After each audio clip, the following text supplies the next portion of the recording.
Subscribe now and press the bell icon. Never miss an update.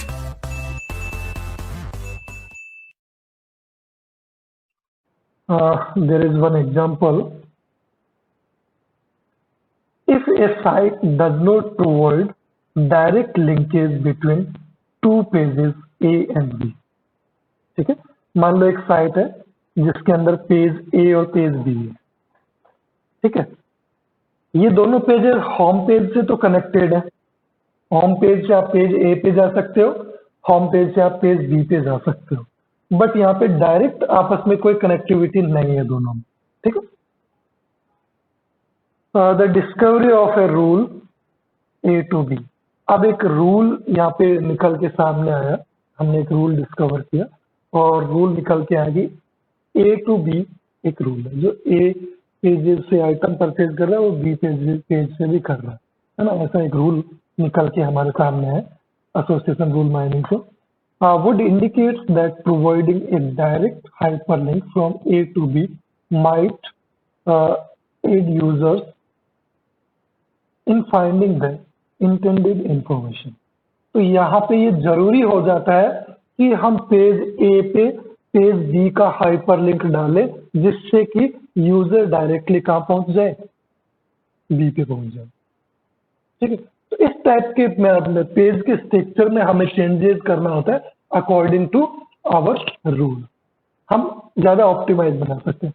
कोई उस page को back करेगा, home page पे जाएगा, देन बी पेज को सर्च करेगा, उस आइटम पे जाएगा। इससे अच्छा आप वहीं से जहाँ से वो ए पेज से शॉपिंग कर रहा है या जो आइटम उसने परचेज किया है और दूसरा आइटम अगर बी पेज पे है तो डायरेक्ट आप वहाँ पे हाइपरलिंक दो ताकि उस पेज पे वो डायरेक्टली उस आइटम तक पहुँच सके।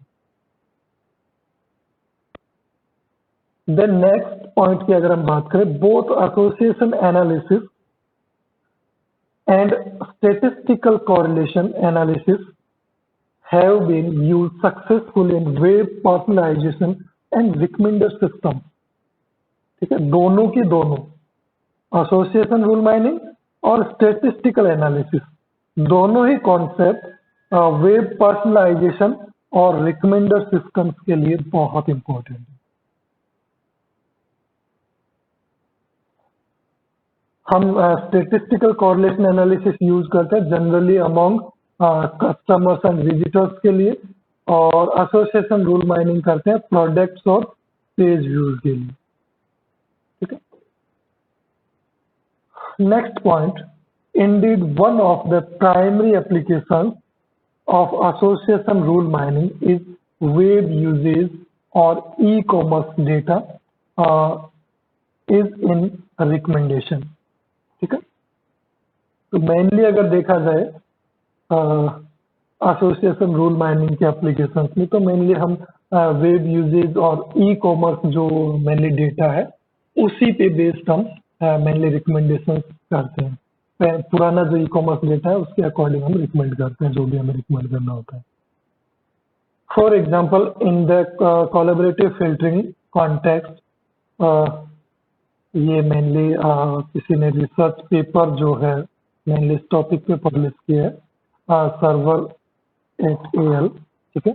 इन्होंने मेनली आर्टिकल दिया है कोलैबोरेटिव फिल्टरिंग कॉन्टेक्स्ट का, यूज्ड एसोसिएशन रूल माइनिंग। इसने एसोसिएशन रूल माइनिंग को यूज किया in the context of A top and recommender system for e commerce, ठीक है। ये एक रिसर्च आर्टिकल है जिसके अंदर mainly top and recommender systems के रूप में ई कॉमर्स के लिए एसोसिएशन रूल्स को यूज किया गया, ठीक है।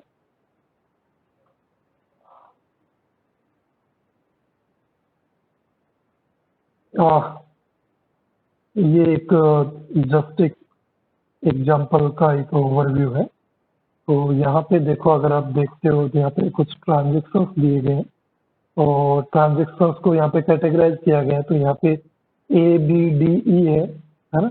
ये आइटम सेट्स के नेम है, item set A B D E, then A B E C D और ए बी ई सी। ये ट्रांजेक्शन है, सीक्वेंस है। ए के बाद बी परचेज किया, डी परचेज किया, देन ई परचेज किया, है ना। इसी प्रकार यहाँ देखे तो ए के बाद बी, देन ई, देन सी परचेज किया गया, है ना। इस टाइप से ये ट्रांजेक्शन्स यहाँ पे दिए गए। इन ट्रांजेक्शन्स के बेस पे देखो यहाँ पे हम फाइल 1, फाइल 2, फाइल 3, फाइल 4 अलग अलग हम यहाँ पे मेनली लेकर चलते हैं। ये एप्रोरी एल्गोरिथम का ही कॉन्सेप्ट है, ठीक है। तो यहाँ पे फर्स्ट जो है वो आइटम सेट हमने ए बी सी ई को लिया। तो यहाँ पे ए कितनी बार यूज किया गया देखो, 1 बार, 2 बार, 3, 4 एंड 5 टाइम्स आइटम ए को परचेज किया गया। देन इसके सपोर्ट वैल्यू क्या होगी, 5 होगी। इसी प्रकार बी को भी 5 टाइम है, बी की सपोर्ट वैल्यू 5 है, ई की सपोर्ट वैल्यू 4 है एंड ई की सपोर्ट वैल्यू 5 है, ठीक है। ये आप इधर से काउंट कर सकते हो, कोई दिक्कत नहीं। अब अगर आइटम सेट की बात करें हम कि ए के बाद बी कितने लोगों ने परचेज किया, तो ए बी देखो यहाँ पे 1, 2 एंड 3 टाइम्स ए के बाद बी को परचेज किया गया, ठीक है। क्या इसके अलावा ए के साथ बी को कहीं परचेज किया गया, ए के साथ बी को परचेज किया गया, यहाँ भी परचेज किया गया, ओके। तो टोटल इसकी सपोर्ट वैल्यू हमारे पास 5 आ जाती है। हर एक ट्रांजेक्शन के अंदर ए और बी दोनों को परचेज किया गया, ठीक है। ए सी को कहाँ का परचेज किया गया, यहाँ नहीं किया गया, यहाँ ए और सी को परचेज किया गया, यहाँ पे किया गया 2, यहाँ पे किया गया 3, यहाँ पे किया गया 4। इसकी सपोर्ट वैल्यू हमारे पास 4 आ जाएगी, ठीक है। इसी प्रकार ए ई को साथ साथ कब कब परचेज किया गया, बी सी को, बी ई को, सी ई को, यानी हम जितने आइटम्स हैं सबके यहाँ पे कपल्स बनाकर अब चेक कर रहे हैं, सबकी सपोर्ट वैल्यू हम यहाँ पे चेक कर रहे हैं। देन अब 3 को चेक करेंगे हम, ए बी सी को तीनों को साथ में कितनी बार परचेज किया गया, ए बी ई को तीनों को एक साथ कितनी बार परचेज किया गया, ए सी ई को कितनी बार किया गया और बी सी ई को कितनी बार परचेज किया गया, ठीक है। उसके बाद हम चेक कर रहे हैं ए बी सी ई को टोटल कितनी बार परचेज किया गया, तो यहाँ पे इसकी सपोर्ट वैल्यू 4 आ रही है। इट मीन्स ये एक रूल, एक पैटर्न हमारा बन जाता है कि जो ए को परचेज करता है उसको बी भी रिकमेंड किया जाए, सी भी किया जाए और ई भी किया जाए, ठीक है। ए जो परचेज कर रहा है, ए जो आइटम परचेज कर रहा है उसको आप बी आइटम सजेस्ट कर सकते हो, सी कर सकते हो, ई कर सकते हो, क्योंकि सबकी सपोर्ट वैल्यू जो है वो मेनली 5 है, ठीक है। बी सी ई तीनों रिकमेंड कर सकते हो। अब ये देखो तीनों जो है वो मेनली यहाँ पे जा रहे हैं, ठीक है, और ये यहाँ पे भी जा रहा है ए के साथ, ठीक है। यहाँ पे ए बी ई आ रहा है और यहाँ पे ए सी ई आ रहा है, तो सी ये यहाँ से भी आ रहा है, ठीक है।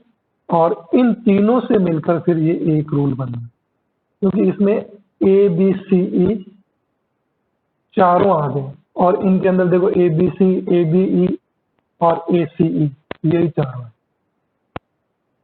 ठीक है। तो ये एक पर्टिकुलर, ये बी सी ई को हम इसलिए नहीं ले रहे अलग से क्योंकि बी सी ई हमारे इसके अंदर कंप्लीटली आ रहा है, तो ये कंप्लीटली एक रूल यहाँ पे डिफाइन किया जा रहा है, ठीक है। This is a particularly important when dealing with web usage data. It is often the case that references to deeper context or product-oriented pages occur far less frequently than those of top-level navigation-oriented pages.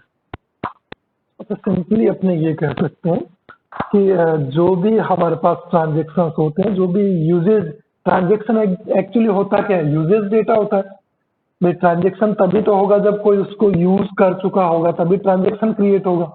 तो transaction सारे के सारे usage data के अंदर include किए जाते हैं, okay. तो उस डेटा में से फिर हम प्रत्येक ट्रांजेक्शन आईडी को कंपेयर करके और हम एक पैटर्न जो है वो फाइंड करते हैं। मिनिमम सपोर्ट यहाँ पे 4 दे रखा है, देखो 4 से कम अगर कोई है तो उसको हम इंक्लूड नहीं करेंगे।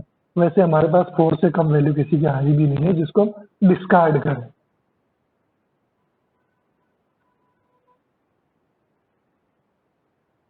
Okay, then this application is almost complete. ये चार्ट हम यहाँ पे देख लेते हैं, आइटम सेट ग्राफ जो यहाँ पे बनाया गया है। तो यहाँ पे स्टार्टिंग के अंदर हम 5 वैल्यू लेंगे, यहाँ पे एनपीटी को हम रिप्रेजेंट कर रहे हैं। देन ए बी सी और ई, यहाँ पे सबकी सपोर्ट वैल्यू जो है ब्रैकेट में लिखी गई है। ए की सपोर्ट वैल्यू 5 है, बी की सपोर्ट वैल्यू 5 है, सी की सपोर्ट वैल्यू 4 है एंड ई की सपोर्ट वैल्यू 4 है। मिनिमम सपोर्ट हमें दिया गया, मिनिमम सपोर्ट हमें दिया गया 4, ठीक है। मिनिमम सपोर्ट हमें 4 दिया गया, ठीक है। सो यहां से देखो, अब ए के हम कॉम्बिनेशन बनाएंगे तीनों के साथ, बी सी और ई के साथ। तो यहाँ पे बी बन गया, यहाँ पे सी बन गया, ठीक है। बी सी और ई तीनों के साथ कॉम्बिनेशन बन गया। अब बी का बनाएंगे हम मेनली तीनों के साथ बचे हुए जो है। तो बी का एक तो आपका यहाँ पहले से बन ही गया है, दो नए जो बचे हैं उनके साथ आपको बनाना है। तो ये सी के साथ बन गया और ये ई के साथ बन गया, ठीक है, बी ई, ठीक है। अब बच गया कौन, सी। तो सी को भी तीनों के साथ बनाने, तो सी का ए और बी के साथ तो ऑलरेडी बन चुका है, बचा है ई, ई के साथ बना दो। ई को भी चारों के साथ बनाना, तो ई का तो ऑलरेडी चारों के साथ यहाँ पे कपल्स जो है वो बन चुके हैं। तो हमारे पास टोटल नंबर ऑफ कपल्स जो है 2 के अगर हम बनाएंगे तो यहाँ पे 6 कपल्स हमारे पास बन गए, ठीक है। अब यहाँ पे इनके सबकी सपोर्ट वैल्यू अगर चेक करें तो ए बी की सपोर्ट वैल्यू 5 है, ए सी की सपोर्ट वैल्यू 4 है, ए ई की सपोर्ट वैल्यू 5 है, बी सी की 4 है एंड बी ई की 5 है एंड देन सी ई की 4 है, ठीक। अब हम यहाँ पे 3 के बनाएंगे। तो अगर 3 के बनाते हैं तो देखो यहाँ पे हमारे पास निकल के आएंगे A B C, A B ई, ए सी ई और बी सी ई, ठीक है। हम इसको देखो कैसे लेकर चलते हैं। यहाँ पे ए बी को ले लो, इट मीन्स यहाँ पे ए और बी दोनों आ गए, बचे हुए दोनों के साथ कपल बना दो, सी के साथ और ई के साथ। तो यहाँ पे सी आ गया, यहाँ पे ई आ गया। ए बी के साथ दोनों का यहाँ पे कपल जो है वो जनरेट हो गए। कपल जनरेट करना वैसे सबको आता है, कोई दिक्कत नहीं है, ठीक है। देन सेकंड हमारे पास है ए सी, ठीक है। ए सी का हम किस किस के साथ बना सकते हैं, मेनली ए और सी के साथ बी हमारा ऑलरेडी आ चुका है और ए और सी के साथ हमारा ई नहीं है, ए सी ई हमारा बन जाएगा, ठीक है। सॉरी, और बी सी ई हमारा बन जाएगा, है ना। इस टाइप से हमारे 4 कपल्स यहाँ पे बन जाएंगे। अब इन चारों से हमारा एक रूल निकल के आएगा। इनकी जो सपोर्ट वैल्यू है तो वो तो हमें चेक करनी है। अगर किसी की 4 से कम है तो उस रूल को हमें बाहर करना है, यानी अगर किसी की भी 4 से कम होगी तो उससे सारे के सारे जो एलिमेंट है वो गायब हो जाएंगे। मान लो यहाँ पे बी सी ई के यहाँ पे सपोर्ट वैल्यू 3 हो जाती, तो बी सी ई में से किसी को भी हम इसके अंदर इंक्लूड नहीं कर पाते, ठीक है। बट यहाँ पे हमारे पास ए बी सी ई चारों ही इसके अंदर आ जाएंगे जिनका मिनिमम सपोर्ट जो है वो 4 आ रहा है, ठीक है। तो ये ग्राफ होता है सब, जिसको हम फ्रीक्वेंट आइटम सेट ग्राफ बोलते हैं या सपोर्टिंग वैल्यू ग्राफ भी आप बोल सकते हैं।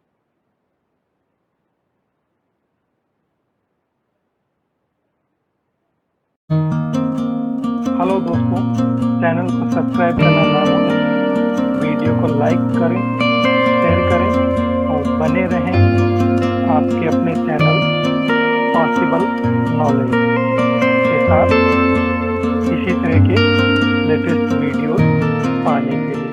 धन्यवाद।